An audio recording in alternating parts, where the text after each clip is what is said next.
I think the day we stop learning as doctors is the day we stop actually becoming proper doctors. So I think that we need to approach a lot of this, there's a lot of evolving science, but we need to constantly have an open mind. The man who's considered the father of the evidence-based medicine movement, Professor David Sackett, said, half of what you learn in medical school will show to be either dead wrong or out of date within 5 years of your graduation. The trouble is nobody can tell you which half. The most important thing to learn is how to learn on your own. Sadly, I've been a qualified doctor now for almost 17 years. I have slowly and reluctantly come to the conclusion that as it stands now, honest doctors can no longer practice honest medicine. We have a complete healthcare system failure and an epidemic of misinformed doctors and misinformed and harmed patients based upon a number of factors. Biased funding of research, so that's research that's funded because it's likely to be profitable, not beneficial for patients. Biased reporting in medical journals, biased patient pamphlets, biased reporting in the media, commercial conflicts of interest, and last but not least, medical curricula that fail to teach doctors how to comprehend and communicate health statistics. So many doctors, surprisingly, don't understand health statistics and therefore cannot evaluate evidence for and against a treatment. So there are many ways of actually presenting a benefit, a relative risk or absolute risk, also known as the numbers needed to treat NNT. So if you communicate relative risks, as opposed to NNT or absolute risk, it can actually lead lay people to, and doctors also, to overestimate the benefits of a treatment. A third of articles, in fact, published in the BMJ, JAMA and the Lancet use mismatched framing when presenting information on the benefits of a drug and the harms. It's extraordinary. This is not science. This is marketing.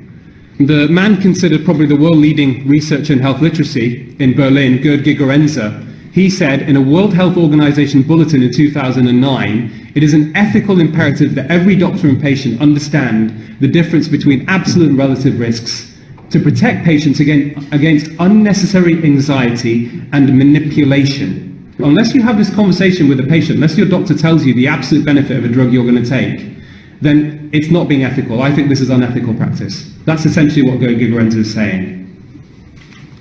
But we are unwittingly practicing unethical medicine. Most doctors want to do the right thing, but they're misinformed. Peter Wilmshurst, who's a cardiologist, a very respected cardiologist in the UK, in the Centre of Evidence-Based Medicine in 2014, giving a talk, he points out a few, I think, really important points. First of all, pharmaceutical companies and medical device companies have a legal obligation to make profit and declare a shareholder dividend by selling their product. They are not required, although we would believe it to be the case or hope it to be the case, they are not required to sell consumers, patients and doctors the best treatment. But what he says is the real scandals are this: regulators fail to prevent misconduct by industry, and doctors, institutions and journals that have responsibilities to patients and scientific integrity collude with industry for financial gain.